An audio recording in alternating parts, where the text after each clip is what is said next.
Let's start with today. Passenger Protection Act was signed. We're waiting for the Supreme Court to act.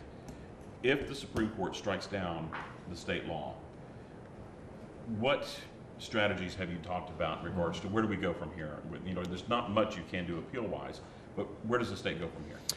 Well, it's more complicated than that because if the law is stricken down, it's going to be nuanced the way that it comes out probably. And so we'll just have to wait and see how it comes out. But to answer your question more broadly, there's several things that will be done. One is we do have the Passenger Protection Act. Two is we still have the Texas constitutional provision that will still be in place because that constitutional provision will not be stricken down regardless of what happens with regard to the Supreme Court ruling.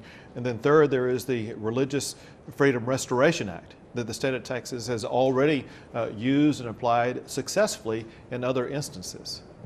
So if this, I'm confused. The constitutional amendment won't be struck down?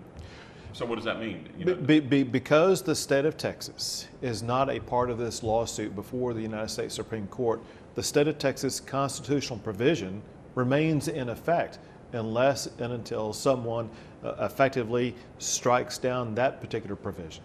Didn't that provision get struck down by the lower court?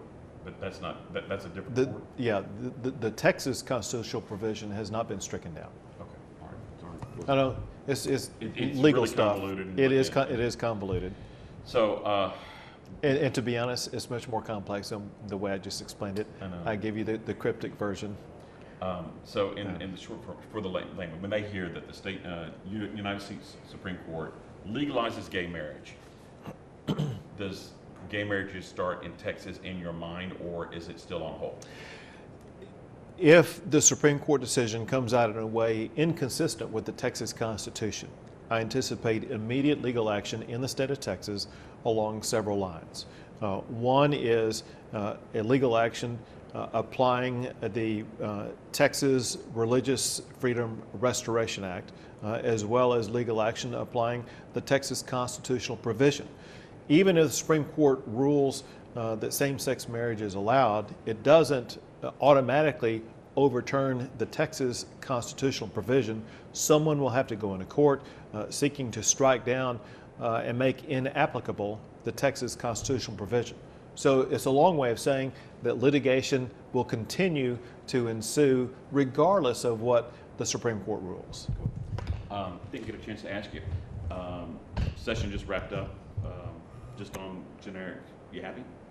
How it went? Yeah, I'm proud of the way things went this session because we accomplished exactly what I wanted to accomplish, but more importantly, we accomplished what Texans wanted us to accomplish.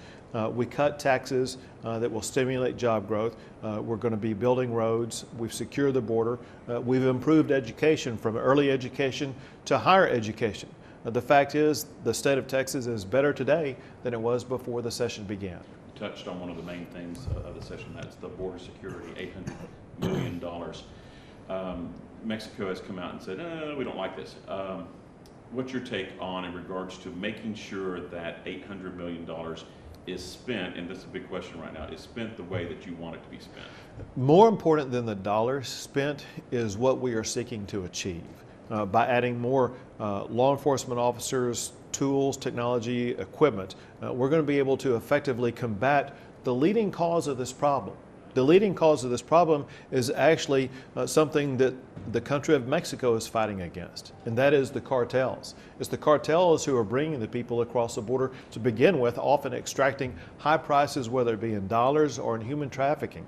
And so we're trying to protect the people of the state as well as secure our border and protect our communities from these vicious gangs. We talked about this a little bit in regards to the CBD oil and where you stand on going further. We have a family that was from this area that moved to Colorado to be able to tap into that oil. They actually would prefer it to be a higher concentration and actually to have more medicinal options with marijuana. Still totally out of the question? You know, my heart is just wrenched whenever I hear the stories from the families of children with epilepsy who need access to CBD oil because there is no other treatment that is able to help these children who suffer from constant seizures. And so I was proud to sign the CBD oil law into effect to help these children. That said, Texas is not going to become a state that either legalizes marijuana or medicinal marijuana. So what do you tell that family that wants to come home and they can't come home? We have to look at the broader context of what will be the effect of our laws, and I believe that legalizing marijuana or medicinal marijuana will have detrimental effects far broader than just what any one particular family suffers. But in the meantime, we are trying to pass laws such as legalizing the CBD oil that will help take care of the needs of these children who are suffering seizures because of epilepsy. Next month, the United States Army is going to start this large military exercise that's going on. You issued a request for the State Guard to monitor the situation, caused a little bit of a firestorm and controversy, a little ridicule on the state. Have you modified exactly what you want to do with that and how you're handling that situation? Do you want to say, all right, I rescind the order, we're not going to do this, or how are you handling this thing that's going to start? Well, let me clarify what our position is and what we're doing. And what we're doing is trying to be a conduit for information about what's going on. It's clear from the angst and concern raised by many people across the state about what exactly is happening. And we are providing a source of communication where we can show them that what is happening is what is typically an ordinary military exercise.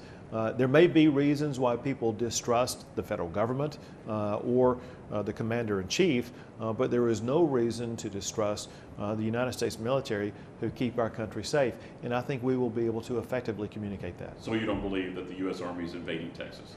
I trying don't, to take us over? I feel confident after my conversations with the military officials. This is a routine military exercise. Texas is not going to be taken over. No asteroid coming down that wipe us all out, and that's why they're here? Listen, there's some interesting conspiracy theories on this. The United States military, since the time of George Washington until today, has stood at the forefront protecting us from dangers known and unknown. And I believe that this training exercise will advance our military to keep this country even safer. At the same time, I think Texans have reason to maintain a healthy distrust of some things we see coming out of Washington, D.C., and Texas will be vigilant protecting Texans from ways in which Washington, D.C. may be trying to intrude upon our independence. I'm going to toss you a little question that a lot of other Republicans have answered. It's been called a gotcha question. It's really not a gotcha question. I think it's an interesting question. If you have a friend or a loved one that has is getting married, same-sex marriage, would you attend a gay marriage? Rudy, this will also be the last question. Sorry, go ahead. Oh, great. Just interrupt that. That's why I saved it for last. So, Governor Perry answered the question, some of the other top lines. So, I'm just curious, would you attend a gay marriage?